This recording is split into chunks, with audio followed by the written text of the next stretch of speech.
Aloha. We're going to give another quick update here. As everyone has heard several times, a very significant earthquake off of Kamchatka creating a wave.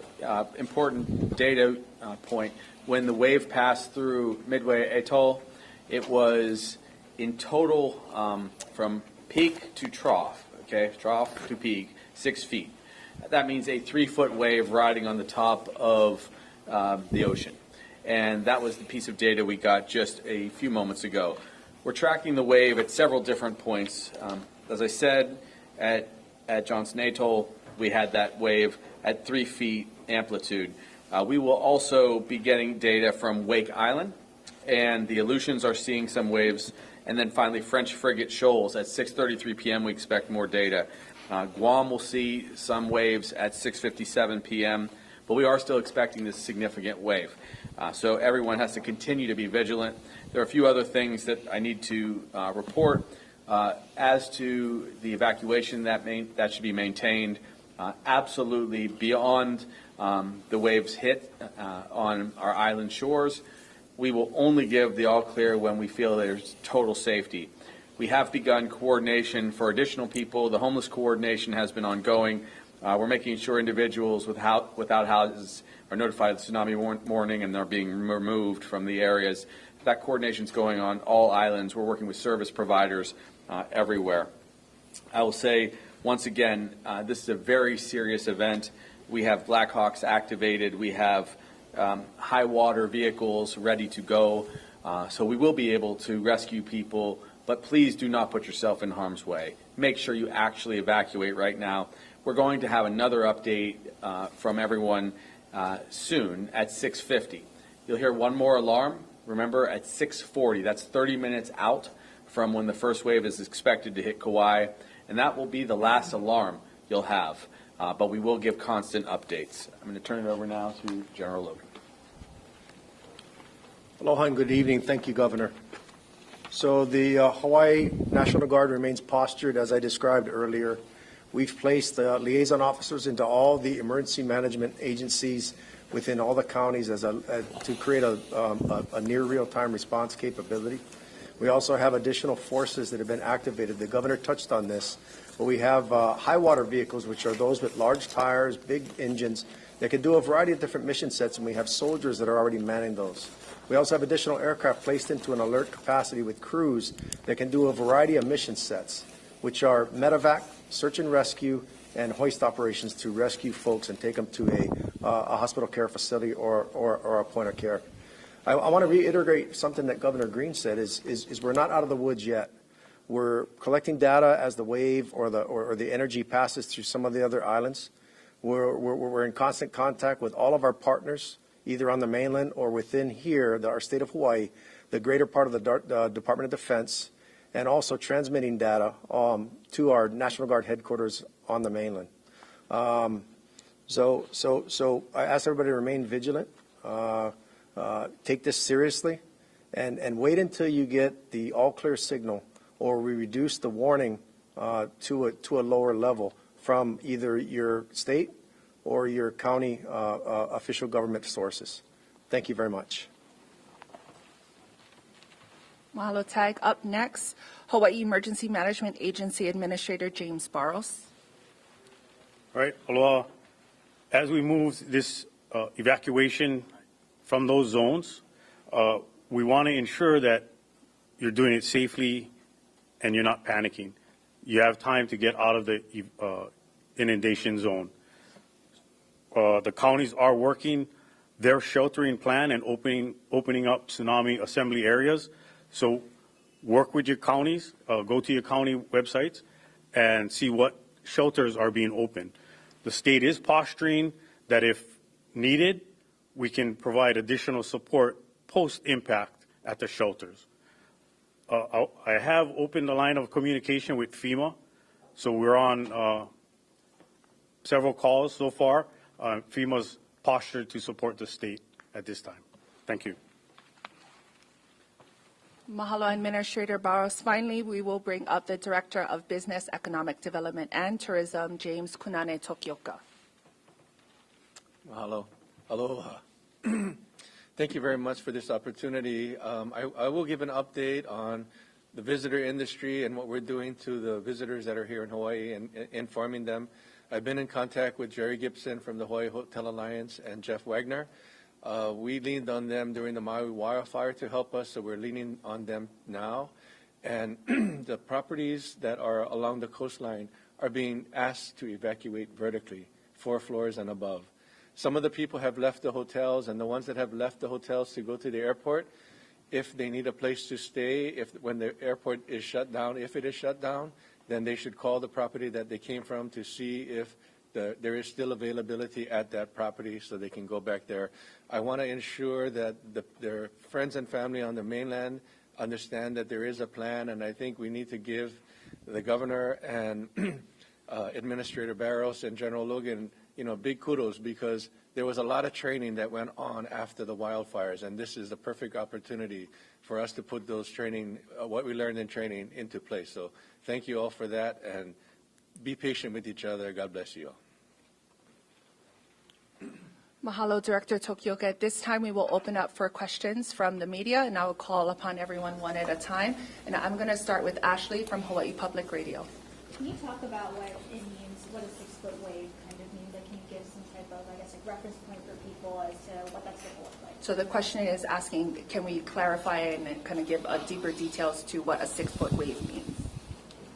I think that's a very important question to clarify. So when we describe this wave, it's probably more accurate to describe it as having an amplitude of 3 feet above its base. When the water pulls back from a tsunami, you have the base drop. That becomes the trough of a wave to a peak, which is higher. That full distance from peak to trough is 6 feet. This would be 3-foot wave riding across the top of the surf. I wanted to remind people, this is not just like a wave comes off the shore, a 3-foot wave smacks down on the beach. This is a longitudinal wave with great force driving through the shoreline and into land. That's why we ask people to evacuate very far back. People asked if there was a generic way to describe how far you have to get away from the shoreline. To be absolutely safe, it's at least 4,000 feet. That's the better part, that's 4/5 of a mile, basically. That's why these inundation zones, which you can see on the map, which show red, are not just a few feet off of the shoreline. It is, again, not just a 3-foot wave. It is a forceful wall of water that will move across the shoreline and into the community if we ultimately get hit by this tsunami. We will get extra information as we go. It was described to us that it is impossible to predict until we get closer exactly how large the wave. It could be significantly larger than that, and it also could be smaller. We're aware of that. A little bit of history, just so people know real quickly. In 1946, before we had alarms, on tragically April Fool's Day in 1946, the tsunami hit Hilo. It was started by an earthquake that was 8.6. This one is larger. It took 4.5 hours to hit Hawaii. That year we lost 159 loved ones. It was the middle of the day. Another tsunami that came in 1960 that hit Hilo, also there, came from Chile. It was a 9.5 magnitude, which is an extraordinarily large earthquake. That was on May 22nd, 1960. Took out 500 homes. That caused a 35-foot wave. It happened at 1 a.m. in the morning, which is why we lost 61 loved ones that year. So we will not be out of the woods until we come past first the wave that strikes Kauai, and then we'll see where it inundates along the rest of the shoreline. Again, it will not just hit some parts of the island. It should probably spread around the islands. And so you can expect waves everywhere, provided that tsunami does hit as we expect. Andrew, Honolulu Star Advertiser. You answered a couple of questions I had already. What about electric utilities? At least Hawaiian Electric says they're coordinating with emergency management folks. Is there a plan for the power companies to preemptively shut off power sometime before the expected arrival time? So the question is around public utilities and whether or not there will be a shut-off, electricity. So we are in constant communication with HECO. Right now, the protocol is not for them to shut off, but we're in constant comms with them that if we see it impacting worse than what we anticipate, then we'll ask them to go into a shutdown. But we're having conversations with them. Also, as it was described to me, we can expect the wave to hit poles, and usually poles will go down. We expect significant debris. If we end up having a 3-foot or larger tsunami come through communities, there are going to be significant amounts of debris that can damage these poles. They will be out in force immediately once they get the all clear. They will also have to wait for the all clear because we can't afford to lose anyone driving along the roads. And we also don't want to send the wrong message. Anyone could be confused by seeing, anyone other than General's team out there. You can expect everyone to stay off the road. But we will do search and rescue throughout. Lei Ui, KITV4. Andrew had my question about the electric grid. So my question is, what specific criteria moving forward, whether it be seismic activity, are you guys looking at to lower the threshold of the tsunami warning and going down? So it's a request to describe sort of the criteria for how we move down from a warning moving forward? Mike, The first part will be the actual progression of the waves. So at 6:50, which is about 17 minutes from now, we'll resume our next meeting. We're probably getting data almost as we speak from Wake Island and then the French frigate shoals. That was expected in this moment. So they'll be giving us some extra wave data. But that first wave will hit around 7:10, and it could take as long as 30 minutes for the waves, is my understanding, to hit other parts of the islands. So we'll be able to give kind of constant updates about where the waves are. As you can imagine, there are going to be people out there communicating on social media. Again, please just stay home. Let the waves ride out, let the energy dissipate, and then we'll be able to give people a full accounting of when the time is to stand down. Again, I'll just reiterate, we're going to leave it to the science. And the folks that are at the Pacific Tsunami Warning Center are well-versed and well-experienced in all of these types of activities. They're gathering data, like the governor said, from some of the other land masses and the buoys and the deep ocean sensors. And we're going to rely on them to advise us. I don't anticipate it to be immediate as the waves first start hitting the parts of our state at 7-10 hours. So it may take several hours after that to see that amplification and see it dissipate. But rest assured that immediately upon learning that, we're going to put that information out through a variety of different media, to include the media that we have here today, so that people can try to get their lives and return to normalcy.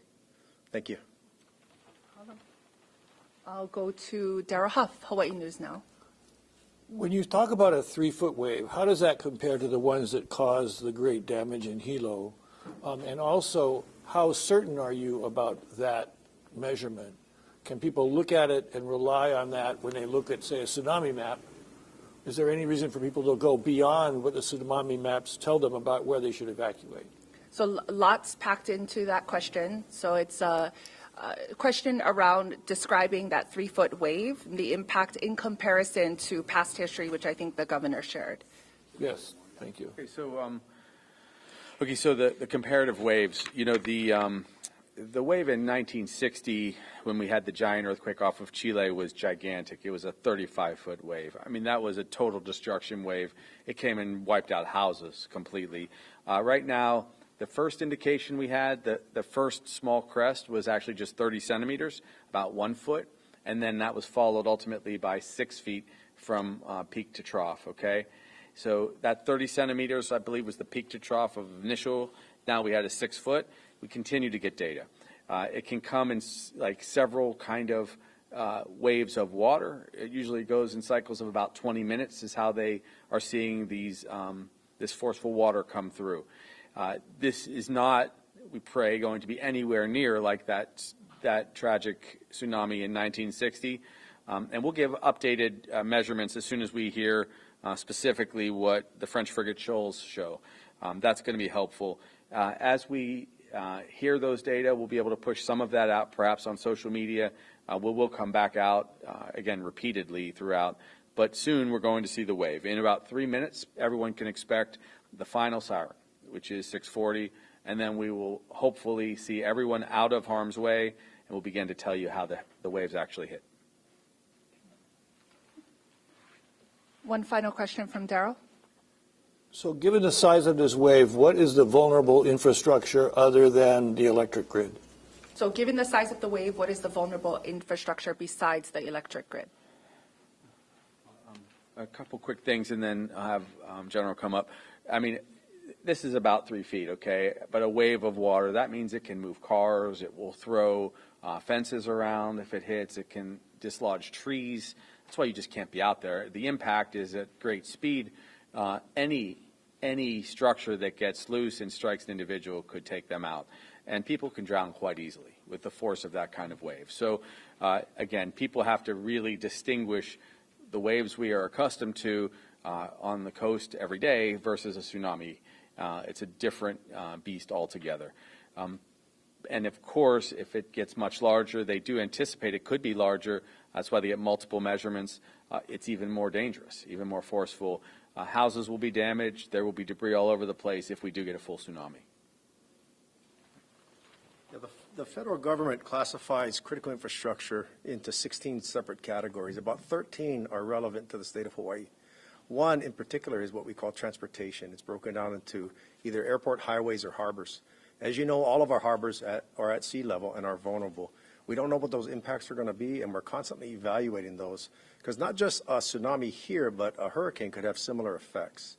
Most of our airports are also near sea level, except for some of the smaller ones. So it's good that we have the Department of Transportation participatory in the update meetings that we're having so they can anticipate what those impacts might be. And then we have plans in place to try to assist to get those back operational as quickly as possible. The governor did talk about many of our road networks are near sea level in our coastal regions, and quite possibly to the road itself, or all the power lines and all the other infrastructure that goes along with it may be impacted by some type of wave or tsunamic system.